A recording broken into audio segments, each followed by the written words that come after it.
चाहिए। मैं संजय भाई देखिए, डॉक्टर रमेश जी ने बहुत सारी चीज़ें की, लेकिन यहाँ दो तीन सवाल हैं। एक बात तो यह है कि ज़्यादा बढ़ा चढ़ाकर दिखाया जा रहा है या बताया जा रहा है या आग में घी डालने का काम हो रहा है, वो तो सब जगह होता है, ऐसी कोई जगह नहीं ना हो। लेकिन कम से कम ऑपरेशन लोटस इसके पीछे है, अभी तक ये बयान शुरू नहीं हुए हैं, कम से कम अभी तक तो है नहीं। हाँ, ये अलग बात है कि वो चल रहे होंगे, धीरे धीरे करके वो आएंगे, अगर कुछ हो जाता है तो तब वो जरूर आएंगे कि भाई इसमें ऑपरेशन लोटस एक बड़ा फैक्टर हो सकता है। लेकिन लेकिन माफ़ कीजिएगा संजय जी, मैं ये कह रहा हूँ कि लेकिन ऐसा क्या है कि कर्नाटक जैसी जगह जहाँ बड़ी मजबूती के साथ कांग्रेस पार्टी खड़ी है, वहाँ से कांग्रेस के राष्ट्रीय अध्यक्ष हैं, बहुत बड़ा कद रखते हैं। ऐसा नहीं है कि कोई वो बहुत कमज़ोर राष्ट्रीय अध्यक्षों में, बड़ा नाम है खड़गे जी का, बड़े लीडर हैं।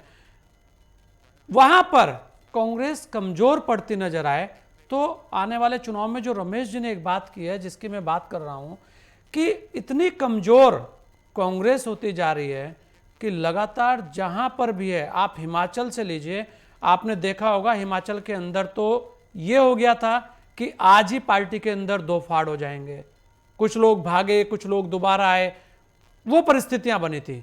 आप उत्तराखंड से शुरू होते हैं तो उत्तराखंड के अंदर तस्वीरें आपके सामने, विधायक ही चले गए थे और आज वो मंत्री हैं दूसरे दलों से। फिर वहां पर ऐसा ही हुआ। उसके बाद हरियाणा जहां जीत रहे थे, वहां जो द्वंद्व है वो सबके सामने रहा कि किस तरह से वहां पर पूरा पूरा का पूरा विवाद सार्वजनिक सड़कों पे रहा। इन्हीं के बड़े बड़े दिग्गज कांग्रेस को छोड़कर चले गए। और एक बहुत बहुत बड़ी बात आपने देखा होगा, पंजाब का किस्सा सबके सामने है कि वहां पर जो कांग्रेस की रीढ़ की हड्डी थी, जो कांग्रेस की वो ताकत थी, वो चेहरा थे जिसका हर कोई सम्मान भी करता था, उनको छोड़ के जाना पड़ा।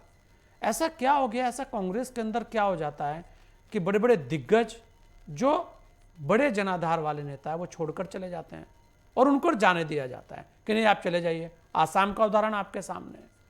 ऐसा एक नहीं, बहुत सारे उदाहरण हैं। लेकिन कर्नाटक को देखकर ऐसा लगता है कि जब भी किसी स्टेट के अंदर चुनाव हार जाते हैं तब कांग्रेस के अंदर इस तरीके की गतिविधियां दिखने लगती है। इसे लेकर आप क्या सोचते हैं, क्या वास्तव में कांग्रेस का मुख्यालय कमजोर हो गया है? संजय जी।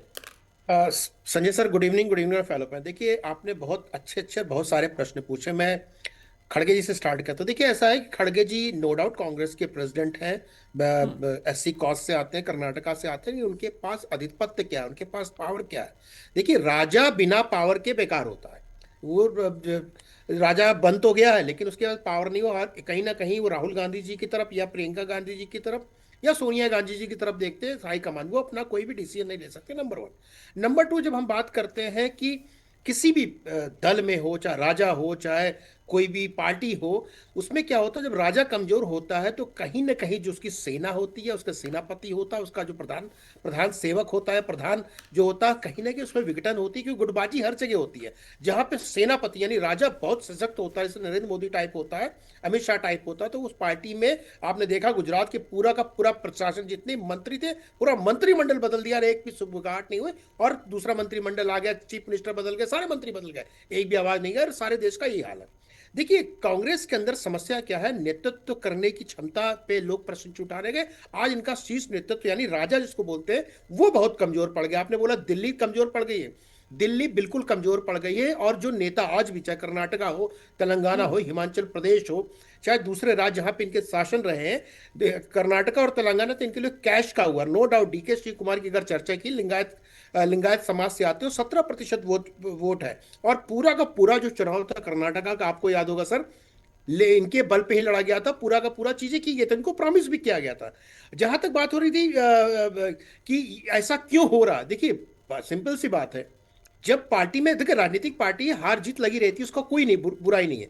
लेकिन हार हो क्यों रही, इस पे आप चर्चा ना करके दूसरों पे ब्लेम डाल देना, दूसरों के ऊपर आक्षेप लगा देना, अपनी कमियों को दूर ना करना, अपने संगठन को मजबूत ना करना, अपने जो शक्तियां उसको एक तरह से अपनी एकत्रित ना करना, उन शक्तियों को राइट डायरेक्शन में लगाना, अगर इस तरह की चीजें होंगी तो ऐसा आएगा।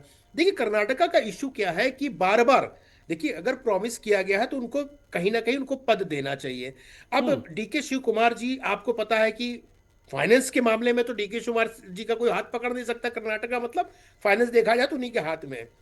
तो पूरा का पूरा जो कांग्रेस पार्टी का उधर का जो मैनेजमेंट है वो डीके शिव कुमार के हाथ में। DK Shiv Kumar no doubt बहुत लॉयलिस्ट है कांग्रेस पार्टी के, इसीलिए कांग्रेस पार्टी में बने हुए हैं। अगर और कोई नेता होता अब तक टूट के दूसरे पार्टी में मिल करके, दूसरे पार्टी सहयोग लेकर के कब का मुख्यमंत्री बन जाता। लेकिन लॉयल होना है तो लॉयल्टी को निर्वाह कर रहे हैं। लेकिन समस्या कहाँ आ रही है नेता की? जैसे आपने असम का नाम लिया, आपने दूसरे स्टेट का हिमाचल का नाम लिया, चाहे उत्तराखंड का आप नाम लीजिए, तो ये जितने बड़े चेहरे हैं, बड़े नेता हैं, वो कहीं ना कहीं अपने नेता की तरफ देखते हैं किसी सहयोग की उम्मीद से। लेकिन नेता के पास देखिए नेतागिरी करने के लिए लीडरशिप क्वालिटी चाहिए।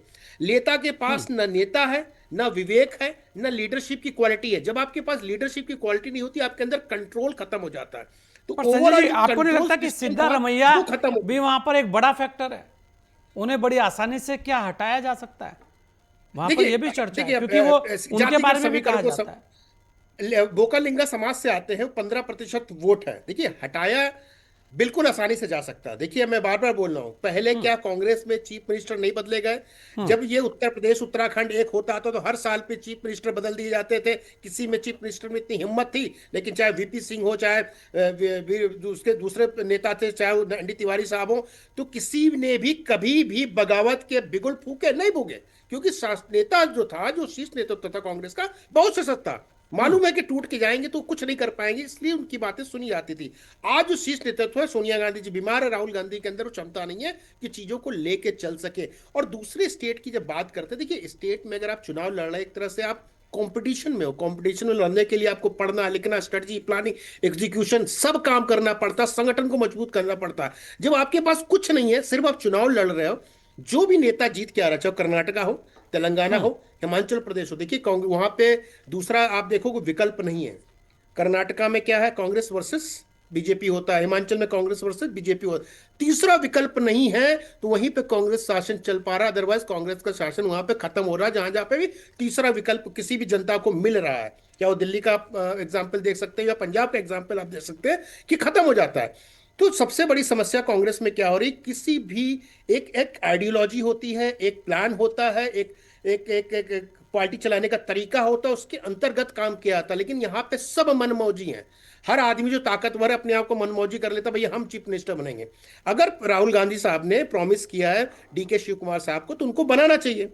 जातिगण समीकरण से देखा तो वोकालिंगा ओबियसली 17% है, सॉरी लिंगायत 17%, वोकालिंगा 15% है। तो जातिगण समीकरण से भी डीके शिव कुमार बन सकते हैं अगर पूरा समीकरण देखें। लेकिन जातिगण समीकरण टिकट वितरण में होता है। चीफ मिनिस्टर बनाने के लिए आपको जातिगण समीकरण देखने की जरूरत नहीं है। अगर जातिगण समीकरण होता तो हमारे आदित्यनाथ जी उत्तर प्रदेश के मुख्यमंत्री ना होते, और बाकी जो मुख्यमंत्री वो स्टेट के मुख्यमंत्री ना होते, कि उनकी जाति उतनी बड़ी नहीं है, उतना परसेंटेज इतना दूसरों का है।